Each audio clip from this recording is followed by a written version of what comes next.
আবার কি আপনাকে ডাকা হয়েছে? শুনতে কবে কবে আপনাকে ডাকা হয়েছে? হ্যাঁ আগামী কটায় কবে কবে ডাকা হয়েছে? কবে ডাকা হয়েছে? এই কেসেই তো। হ্যাঁ কবে ডাকা হয়েছে? ঠিক আছে সত্যি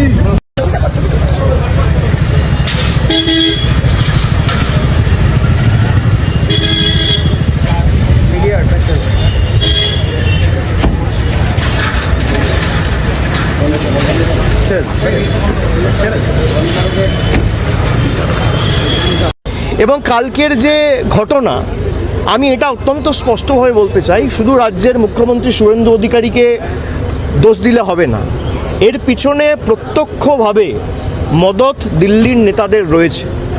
দেশের প্রধানমন্ত্রী, দেশের স্বরাষ্ট্রমন্ত্রী, দিল্লির সর্বোচ্চ নেতৃত্ব ইন্ধন এবং মদত না থাকলে এদের সাহস হবে না এই ঘটনা ঘটানোর। পুরোপুরি মদত দিয়েছে দেশের প্রধানমন্ত্রী, স্বরাষ্ট্রমন্ত্রী এবং বাংলার মুখ্যমন্ত্রী শুভেন্দু অধিকারী এটা এক্সিকিউট করেছে।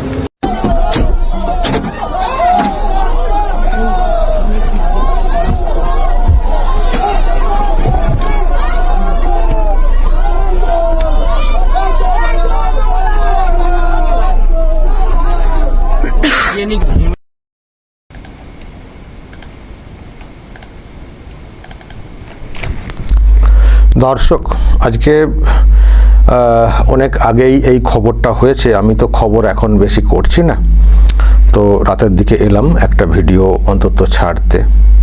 জানেন আপনারা আমি কেন উৎসাহটা হারিয়ে ফেলেছি?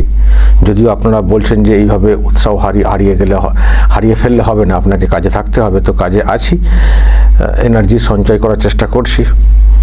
আমি এর ব্যাখ্যা দিয়েছি যে কেন উৎসাহ হারিয়ে ফেলছি, কারণ আমরা কোথাও আঘাত পেয়েছি। যেভাবে পরিবর্তনটা দেখতে চেয়েছিলাম ঠিক সেই রকম দেখতে পাচ্ছি না। তবে আমরা চাই যে সরকারটা এসছে সেই সরকার ভরসা আবার তৈরি করবে, আমরা আবার সেই ভরসা নিয়ে মানে থাকতে পারবো। তো যেহেতু কিছু ঘটনা ঘটেছে যেটার ব্যাখ্যা দিয়েছি, ফলে আমরা খানিকটা নিরাশ হচ্ছি নতুন সরকারের চালচলন বা দলের চালচলন নিয়ে। তো সেই জন্য আর কি ঠিক মতো করে খবর আপলোড করছি না, তবে একটা করে করছি আপাতত। তো আজকে আমি যেটা নিয়ে বলতে এলাম, অনেকগুলো ঘটনাই আজকে ঘটেছে। তার মধ্যে আমি এখানে যে দেখালাম পরপর সুমিত রায়, তাকে আজকেও ভবানী ভবনে তলব করা হয়েছিল। তো এসছিলেন, আবার সন্ধ্যাবেলা ছুটি হয়ে গেছে, আবার কাল সকালে ডাকা হয়েছে, আবার হয়তো সন্ধ্যাবেলায় ছুটি হয়ে যাবে। তো এবার উনি অভিষেকের বাড়ি হয়ে আবার কোথা থাকছেন কে জানে। কালকে তো বলেছেন আমি আশপাশেই ছিলাম, যদিও পুলিশ নাকি কোথায় ওই মানে নেপাল ভুটান সীমান্ত পর্যন্ত পৌঁছে গেছিল সুমিত রায়কে ধরার জন্য। আমি জানি না পুলিশের ইন্টেলিজেন্স যেটা আছে সেটা কেন এই ক্ষেত্রে কার্যকরী হচ্ছে না। রহস্যের প্রশ্নের বা এমন একটা জায়গায় উনি থাকছেন যে পুলিশের রাডারে উনি আসছেন না, আর পুলিশ ধরতে পারছে না, এটাও হতে পারে। সবই প্রশ্নের, রহস্যের। এখনো তাকে গ্রেপ্তারের বিষয়টা দেখতে পাচ্ছে না।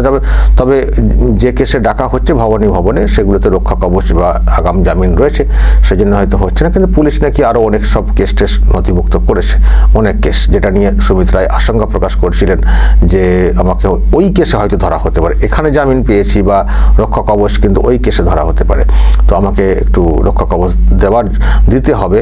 সেই জন্য কলকাতা হাইকোর্টে গিয়েছিলেন, কিন্তু কলকাতা হাইকোর্টে হিয়ারিং এখনো সেটা নিয়ে হয়নি, দ্রুত হিয়ারিং করার চেষ্টা করেছিলেন।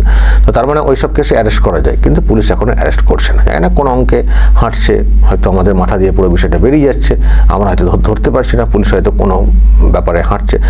তো দেখা যাক, আমরা পরে দেখতে পাবো নতুন সরকার কি করতে চাইছে এই সুমিত রায়ের ব্যাপারে। কারণ এই সুমিত রায় সম্পর্কে সরকারের যিনি প্রধান রয়েছেন তাকেও অনেক সময় অনেক উষ্মা প্রকাশ করতে শুনেছি বা দেখেছি। ফলে এখনো আশা রাখছি আর কি যে অ্যাকশন কিছু হবে। যেসব চুরি দুর্নীতি, জমি জায়গা ইত্যাদি, চাকরি দুর্নীতি এসব বলা হয়েছে, সেসব বিষয়ে কিছু একটা সুরাহা নিশ্চয়ই দেখব। তাই তো অপেক্ষা করা ছাড়া আমাদের কি বাস।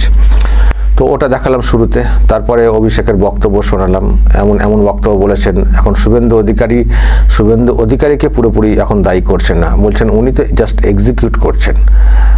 আসল মানে অঙ্গুলি হেলন্ত হচ্ছে দিল্লি থেকে। তো শুভেন্দু কি করবেন, মানে এই টাইপের বার্তা আর কি অভিষেক ব্যানার্জির। আমি এটা নিয়ে বিস্তারিত ব্যাখ্যাতে যাচ্ছি না, আমি জাস্ট লাইনটা অভিষেকের শুনিয়ে রাখলাম আপনাদেরকে। এই লাইন ধরে অনেকেই অনেক রকম লাইন বের করার চেষ্টা করছেন যে অভিষেক কেন এরকম বলছেন। শুভেন্দুর বিরুদ্ধে ডিরেক্টলি হেড অন কথা বলতেন, এখন শুভেন্দুকে বাইপাস করে কেন্দ্রকে দোষারোপ করছেন। শুভেন্দু কি করবেন, উনি তো মানে এক্সিকিউট করতে বাধ্য, তল্পি বাহক যেমন আর কি বলে থাকেন, সেটাও বলেছেন দেখছিলাম। তো যা হচ্ছে উপরের নির্দেশে, শুভেন্দুর কিছু করার নেই, এটা আর কি অভিষেক বলার চেষ্টা করছেন। কিন্তু এই যে খবরটা যেটা আমি দিয়ে রাখছি, সুপ্রিম নির্দেশে অভিষেক ব্যানার্জি বিদেশ যাচ্ছেন। 3 সপ্তাহের জন্য সুপ্রিম কোর্ট ছাড়পত্র দিয়েছে বিদেশ যাওয়ার। যে অভিষেক ব্যানার্জির বিদেশ যাত্রা নিয়ে অনেক প্রশ্ন তৈরি হয়েছিল, চোখের চিকিৎসা নিয়ে ইত্যাদি নিয়ে, তো সেখানে মানে কলকাতা হাইকোর্ট মামলা খারিজ করে দিয়েছিল, সেই খবর করেছিলাম। কিন্তু সুপ্রিম কোর্টে উনি ফের ছুটেছিলেন। তো সুপ্রিম কোর্ট নাকি এইসব বলেছে আর কি। অভিষেকের বিদেশ যাত্রায় সাই সুপ্রিম কোর্টের মামলা রয়েছে বলেই চিকিৎসা করাতে যেতে বাধা দেওয়া যায় না, এটা মানে বিচারপতি বলেছেন সুপ্রিম কোর্টের, যে মামলা রয়েছে বলেই চিকিৎসা করাতে যেতে বাধা দেওয়া যায় না। নিচে লেখা, বিদেশে যেতে চেয়ে কলকাতা হাইকোর্টে যে মামলা করেছিলেন অভিষেক, তা খারিজ হয়ে যায়। তারপরই 7 আগস্ট সুপ্রিম কোর্টে দ্বারস্থ হন ডায়মন্ড হারবারের সাংসদ। এবং দেখেছিলেন আপনারা কেস, মানে প্রথমে যখন উনি গিয়েছিলেন সুপ্রিম কোর্টে, মামলাকে কলকাতা হাইকোর্টে ফেরত পাঠানো হয়। কলকাতা হাইকোর্টের যিনি বিচারপতি রয়েছেন সৌগত ভট্টাচার্য, তিনি বলেছিলেন যে হ্যাঁ আমি খুব দ্রুত শুনানির ব্যবস্থা করেছিলেন ওই মামলাটা নিয়ে। তো তারপরে যেটা বলা হয়েছিল যে রাজ্য সরকার আপত্তি করছিল, তখন বিচারপতি বলেছিলেন যে এসএসকেএমে যান, ওখানকার কি মানে মেডিকেল বোর্ড কি বলছে, আপনার চোখের চিকিৎসা এখানে হবে কি হবে না, সেটা অন্তত ওখান থেকে একটা রিয়াকশন নিয়ে আসুন। যদি বলা হয় ওখান থেকে যে না এখানে চিকিৎসা করার পরিকাঠামো নেই, তখন আপনার দাবি বিবেচ্য হবে। তো অভিষেক বলেছেন যে আমি যাব না, মানে ওনার আইনজীবী বলেছেন যে আমার ক্লায়েন্ট যাবেন না এসএসকেএমে। তো যখন যাবেন না বলছেন, তাহলে মামলা খারিজ করে দেওয়া হয়েছিল। কিন্তু ওনাদের ভাবনাই ছিল যে এখানে খারিজ হোক, সুপ্রিম কোর্টে ফের যাব, এটা আমার মৌলিক অধিকারের মধ্যে পড়ে বা কিছু। তো গেছিলেন, তো এখন সুপ্রিম কোর্ট সাই দিয়ে দিয়েছে বিদেশ যাত্রাতে 3 সপ্তাহ এরকম। ফলে ছাড়পত্র কিন্তু অভিষেক পেয়ে গেলেন। ফলে অভিষেক ছাড়পত্র যখন একদিকে পাচ্ছেন, তখন অবশ্যই অন্যদিকে রাজ্য সরকারের কাছে একটা বড় ধাক্কা। অভিষেককে আটকানোর জন্য, বিদেশ যাত্রা আটকানোর জন্য অনেক চেষ্টা করছিল রাজ্য সরকার, কিন্তু শেষমেশ পারল না, পারল না। অভিষেকে যেতে দেওয়া হবে না, গেলে তদন্তে সমস্যা হবে, অনেকগুলো মামলা চলছে বলে ইত্যাদি বলা হচ্ছিল। কিন্তু আবার সেই ধাক্কা খেয়ে গেল সুপ্রিম কোর্টে। আমি দর্শক এটা নিয়ে কয়েকটা কথা বলতে চাই। ধাক্কা খেয়েছে, শুধু যে এটা দিয়ে ধাক্কা খেলো প্রথম এটা না, এই মানে 3 মাসের তো বয়স সরকারটির, তার মধ্যে অনেকগুলো ক্ষেত্রে কিন্তু ধাক্কা রাজ্য সরকার খেলো। রক্ষা কবচ দেওয়ার ক্ষেত্রে বাধা দেওয়ার চেষ্টা করেছে রাজ্য সরকার, রক্ষা কবচ পেয়েছেন অভিষেক। আগাম জামিনের বিষয়টাও হয়েছে, সেখানেও মানে ধাক্কাই বলবো। ওনার পিএ যিনি আছেন সুমিত রায়, তাকেও তো ধরার জন্য কত কি করলো। সুমিত রায় 2টি কেসে রক্ষা কবচ পেয়েছেন, মানে একটা রক্ষা কবচ আর একটাতে আগাম জামিন পেয়েছেন। ফলে সেটাও কিন্তু রাজ্য সরকার আটকাতে পারেনি। ধাক্কা আরও কিছু ক্ষেত্রে দেখছি মিটিং মিছিল করার ব্যাপারে আপত্তি তোলা, কিন্তু হাইকোর্টে যখন যাচ্ছে সেই পক্ষ, সেখান থেকে অর্ডার নিয়ে চলে আসছে। ফলে পুলিশ অ্যালাউ করছে না, হাইকোর্ট অনুমতি দিয়ে দিচ্ছে। ফলে পুলিশ যে গ্রাউন্ডে অ্যালাউ করছে না, হাইকোর্টে গিয়ে যখন অনুমতি বের করে নিয়ে চলে আসছে, তার মানে সেগুলো রাজ্য সরকারের কাছে ধাক্কা, পুলিশের কাছে ধাক্কা, মানে নতুন সরকারের কাছে ধাক্কা। আমি ধাক্কা নিয়ে একটা কথা বলতে চাই। নতুন একটা সরকার এসছে, আগের সরকার নানানভাবে আপত্তি করত, নানান সব অবৈধ কাজকর্ম করত, নানান সব অবৈধ আবদার করত, আর হাইকোর্ট সুপ্রিম কোর্টে গিয়ে ধাক্কা খেত। আমরা বলতাম এই সরকার দুবেলা চড়থাপ্পড় খায়, কলকাতা হাইকোর্টে বা সুপ্রিম কোর্টে দুবেলা চড়থাপ্পড় খায়। এমন সব কাজকর্ম করে, যখনই এটাকে চ্যালেঞ্জ করে কোনো পক্ষ হাইকোর্ট বা সুপ্রিম কোর্টে যায়, তখন রাজ্য সরকার ধাক্কা খেয়ে চলে আসে। নির্লজ্জ বলেছেন আমরা কত কথা এটা নিয়ে বলেছি, এই জন্যই কারণ সত্যি হতো তো এবেলা ধাক্কা খেতো, এমন সব অবস্থান নিত, এমন সব কিছু করতো। হাইকোর্টে গেলেই একটা মানে যাদের বিরুদ্ধে ওনারা করতেন তারা সুরাহা পেয়ে যেতেন, আর চিৎপটাং হয়ে যেত রাজ্য সরকার। তো সেই সব নিয়ে অনেক কথা বলছি আমরা, কিন্তু সেই সরকার কবে এরকম অবস্থায় চলে এসেছিল? 15টা বছর থাকার পরে রাজ্য সরকারের এইসব বিষয়ে প্রশ্ন উঠতো এবং হাইকোর্টের বিচারপতিরাও অনেক রকম উষ্মা প্রকাশ করতেন। তো যাই হোক, আমি যেটা বলতে চাই যে সেই সরকারটা 15টা বছর কাটিয়েছে সেই সময়, কিন্তু 3 মাসের একটা সরকার যদি বারবার হাইকোর্ট সুপ্রিম কোর্টে ধাক্কা খায় বিভিন্ন কারণে, এক কথায় বলতে পারি মানুষের ভরসা কিন্তু আউট হয়ে যাবে। আর যাদেরকে দমন করার জন্য করার চেষ্টা করছে তারা আরো উৎসাহিত হবে, আর তারা উৎসাহিত হলে মানে এই যে পরিবর্তন এসছে, মানে যাদেরকে হারিয়ে তারা যদি আবার উৎসাহিত হয়, তাহলে মানুষের মধ্যে ফের ভয় ইন করতে আরম্ভ করবে, কিন্তু ভরসা আউট হয়ে গিয়ে। আমার যেটা বলার, রাজ্য সরকার নতুনভাবে এসছে, মানে পরিবর্তন এসছে, রাজ্য সরকার এমনভাবে চলুক যেন চড়-থাপ্পড় আদালতে না খায়। যত রাজ্য সরকার চড়-থাপ্পড় খাবে আদালতে, সাধারণ মানুষের ভরসা আউট হবে, আর অন্য পক্ষ তো উৎসাহিত হবেই, আর সেই সঙ্গে আদালতের ধারণা কিন্তু রাজ্য সরকার সম্পর্কে বদলে যাবে, যেটা আগে বদলে গেছিল। আগেকার সরকার সম্পর্কে আদালতের এমন একটা ধারণা হয়ে গেছিল যে এই সরকারটা মানে সব অবৈধ কাজকর্ম করে। সরকারের বিরুদ্ধে কেউ কিছু বলতে এলেই কোর্টে মানুষের মানে বিচারপতিদের একটা ধারণা তৈরি হয়ে থাকতো, মানে আদালতের একটা ধারণা তৈরি হয়ে থাকতো, ও পশ্চিমবঙ্গ সরকার, ও তো বুঝছি, ও তো কোন কাজটা ঠিক করে। ফলে একটা আলাদা না অন্য ইমপ্রেশন, মানে একটা ব্যাড একটা ধারণা তৈরি হয়ে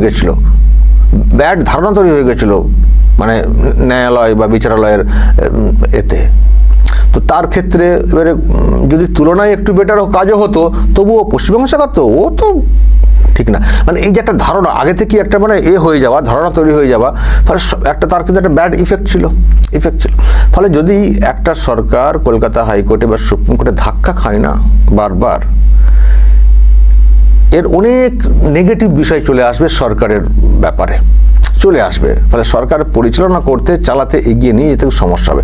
সেই জন্য যেটা বলার, আমরা তো চাই না এই সরকারটা চড়-থাপ্পড় খাক হাইকোর্টে বা সুপ্রিম কোর্টে, বা এই সরকার সম্পর্কে মানুষের ধারণা পাল্টে যাক, ওই অবৈধ কাজকর্ম করে সেই জন্য ধাক্কা খায়, বা অহেতুক জোর জুলুম করে, অহেতুক একটা অংশকে দমিয়ে রাখার চেষ্টা করে নিয়মের বাইরে গিয়ে, মানে এই রকম ধারণা তৈরি হয়ে যাক নতুন সরকারের প্রতি। তো আমরা চাই না, কারণ এই সরকারটাকে আমি যতই সমালোচনা করি, আমি 2 দিন ধরে বলছি, নানান বিষয়ে আলোচনা করছি, কারণ আমার মনে হয়েছে যেগুলো করা উচিত। কারণ ওই সরকার যে ভাবনা নিয়ে চলার চেষ্টা করছে বা যারা চালাচ্ছেন তাদের মধ্যে কোথাও ভ্রান্ত কিছু একটা ঘটছে, এতে করে যারা পরিবর্তন করেছেন তারাই সরব হতে শুরু করে দিয়েছেন, তারাই ক্ষুব্ধ হতে শুরু করে দিয়েছেন।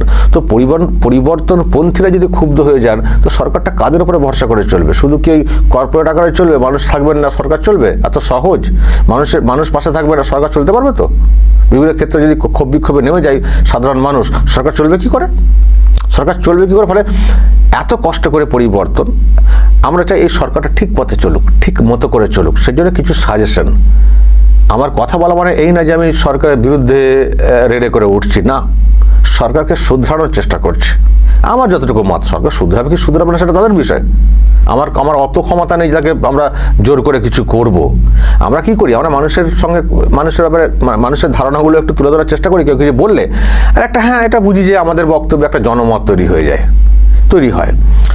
তো সরকারকেও বুঝতে হবে যে আমরা যে কথাগুলো বলছি মানুষ কীভাবে রিয়াক্ট করছেন, মানুষ কি কমেন্ট করছেন, সুতরাং আমাদেরকে শুধরানো, মানে আমাদের শুধরানো উচিত কি উচিত না সেটা সরকার ভাববে। কিন্তু আমরা জোর করতে পারি না, তবে আমি কালকেই বলেছি, আগের দিনও বলেছি, আমাদের একটা আক্ষেপের জায়গা থাকবে যে এত করলাম, মানে এত চেষ্টা করে পরিবর্তন এলো, তারপরে এত কিছু বললাম, শুনলো না, দেখো সরকারটার কি হাল। যখন মানুষ সবাই গর্জে উঠবেন, সরকার তো ভালো করে তো চলবে না, তো তখন আমাদের আক্ষেপ হবে এটা ভেবে ব্যর্থ।